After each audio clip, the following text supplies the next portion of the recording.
Most writers, and I think it's an unfortunate thing, they try to write something that they think a certain audience might enjoy.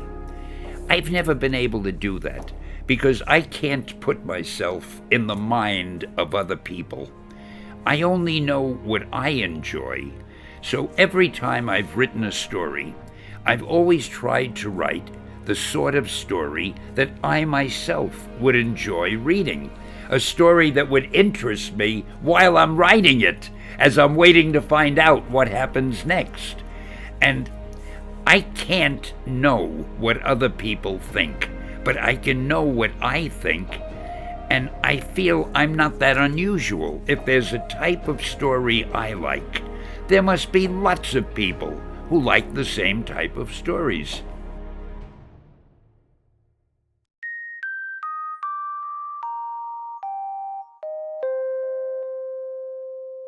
When you want to tell a story that doesn't affect future timeline or episodes for your series, what should said story try to tell then? Well, I think the best two options are to either 1. Tell a story that gives more insight to a certain thing or person, whether that be a backstory for a character or an origin for a magical object. The story isn't necessary to know in order to enjoy or understand the original show, but can add more detail and make these things or people more real in the show. The other type of story to tell is, well, the story that builds upon the show's world, whether that's looking more into a background narrative that the main show doesn't usually have time to focus on, or going to a completely different place that the show has never set itself in order to see how this part of the world works in the show. Miraculous Ladybug's New York special tries to attempt the second option, but, well, just like the original show, it manages to have a terrible execution. Let's start out with the animation and soundtrack. It's not surprising that since this is a movie, the animation was, well, the best we've ever seen. A lot of the main characters in this movie actually feel lifelike and detailed compared to their TV counterpart. However, this really only applies to the main characters. If you look at any of the background characters, you'll see a very significant difference.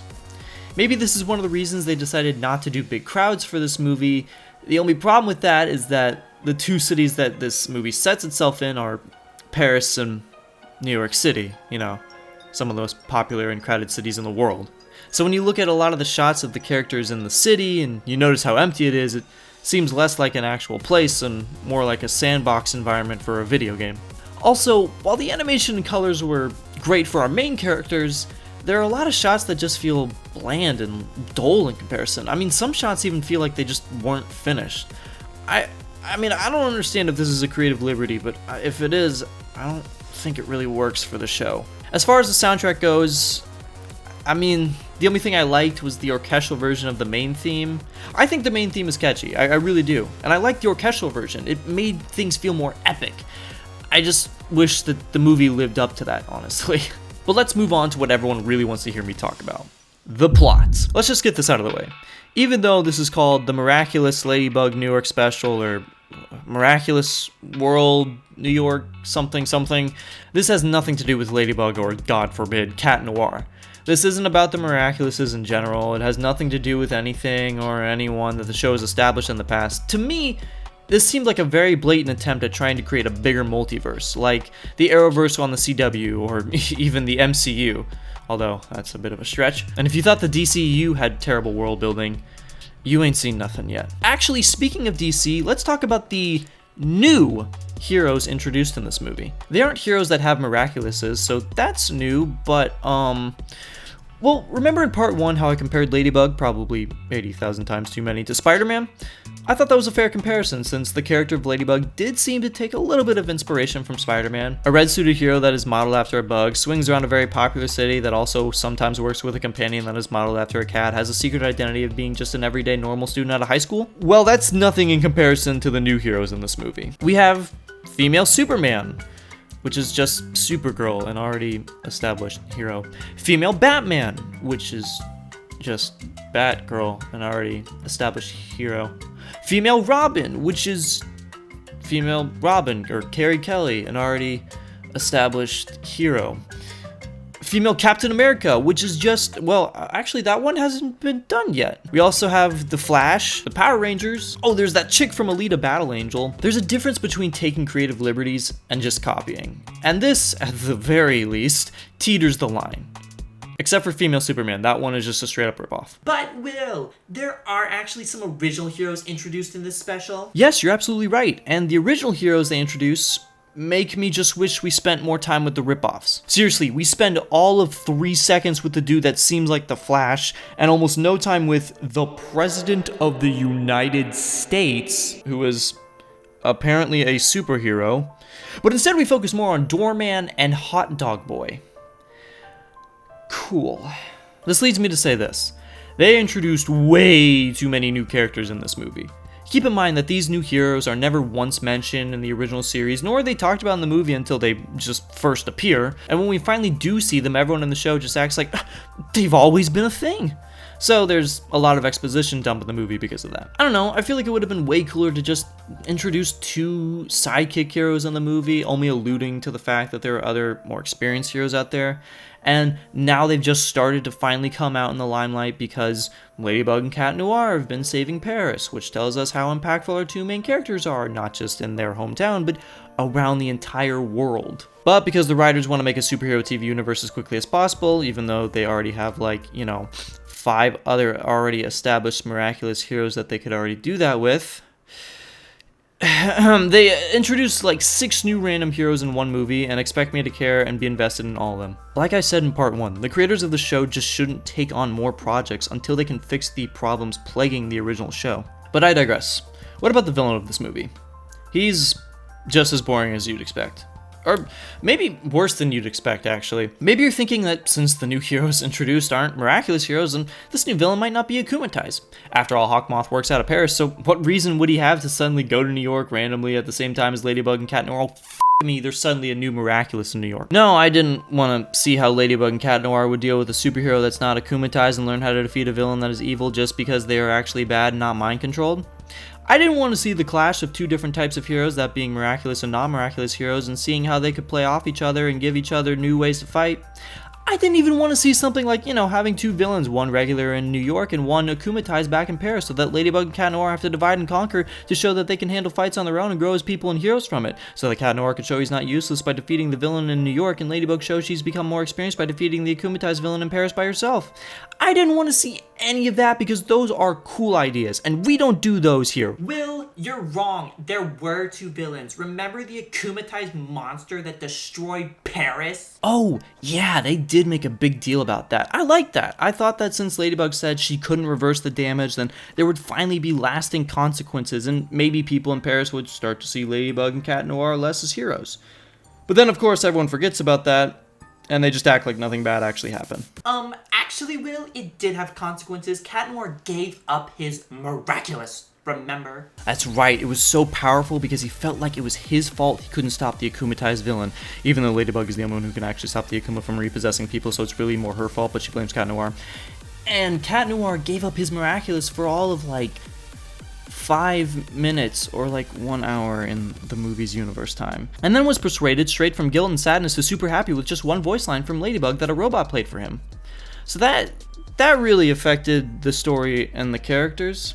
Also, speaking of which, yes, the writers do try to fix the plot hole of the 2 main characters' secret identities not being, super obvious by saying the masks are magical, even though some past episodes might lead you to believe that this isn't the case, but I get it, they're trying to clean up the mess they made. But still, this robot girl plays a voice clip for Adrian and says that it's, oh, Ladybug, even though she recorded it when Marinette was not in her magical costume, and Adrian still recognizes it as Ladybug, which I feel like if I'm gonna recognize anything from anybody I know to identify, well, their voice is gonna be one of the top things. So it still baffles me that these 2 still haven't figured out each other's identities, even with the new magical masks rule in place.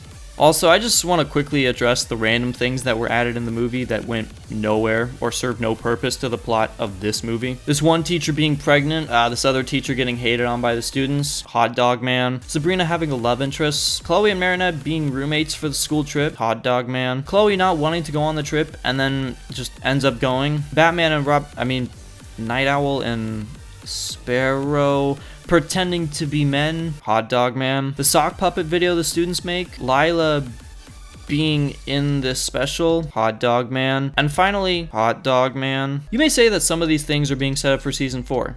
I wouldn't be surprised if almost nothing from this movie is mentioned in the following seasons except for, I don't know, like 1 or 2 things. I really hope that one thing is Hot Dog Man and he actually gets to be the one that takes down Hawkmoth. That would legit be the funniest thing ever. Thomas, please make that happen. Lastly, I just want to address the relationship between Adrian and Marinette. It still doesn't go anywhere. Actually, I think the writers kind of messed up with this movie. You see, at the end of season 3, there's this big emphasis on Marinette and Adrian going to be with different people and the two getting over their respective crushes. So, the movie starts off with Adrian just being friendly towards Ladybug by giving her a friendship flower. Okay. And Marinette claiming she's just fine being Adrian's friend now.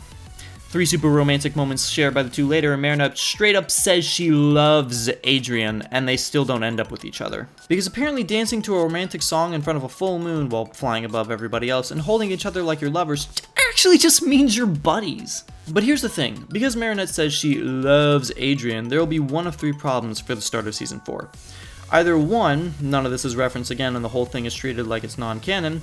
2, this is treated like canon, but then she goes back to liking Luca after confessing her love for Adrian, so it kind of seems like a giant step backwards. Or 3, this is considered canon. She falls in love with Adrian at the start of season 4, meaning season 3's ending has no actual long-lasting impact on the show, just like the majority of things that the creators introduce. Do you see what I mean when I say that these characters don't develop or have growth? And any time it seems like they're changing, it's just the writers awkwardly forcing unrealistic change in the show? All in all, is this movie good? No, I don't think so. I mean, if you like the original show, then you're probably going to like this, but if you're like me and hope that it would change things or introduce a new tone or for the show and characters, you'll be severely disappointed. I mean, I can't even say it was a fun side action movie because of all the rip-offs and random things just added in. As far as what I think will happen for season 4, well, I've been told a few things about it. I've heard it's changed things a little bit, and if that's true, then cool. But just from the special alone, I honestly think the writers are just going to stretch things out as long as they can. Whether it makes for a good plot or not, well, that's your opinion, I guess. And I think the characters will always just seem weird and have moments that try to change them, but will still seem very forced and probably end up just being reverted. Maybe I'm wrong, maybe I'm right, but at this point, I don't know, I'm kind of just done. It was fun to review the show and try my hand at rewriting it as well. I think this is just kind of my final thoughts on it all. At the end of the day, do I hate this show? Yeah, kinda. But who cares? If you like the show, then continue liking the show all the same. My stupid opinion shouldn't change the fact. Believe it or not, I'm not trying to get the show canceled or pick on the writers. I just want people to understand the flaws I see and work to make something that's better. I'm not even saying it has to be what I rewrote in part 2, because I know that's not for everybody. But wouldn't it be great to fix the issues plaguing the show and move on to tell bigger and better stories? Some people have told me that this is just a kid's show. Why should any of this even matter? Because when that kid who maybe is struggling with school, home, friends, family, whatever, and goes to watch TV, and they see this character that's supposed to represent someone like them, what do you think they want to see? A character that's stuck doing the same thing, making the same mistakes? Or a character that can face conflict and rise above it all, proving to everyone that anyone, even a simple, shy, high school freshman girl, can make a difference.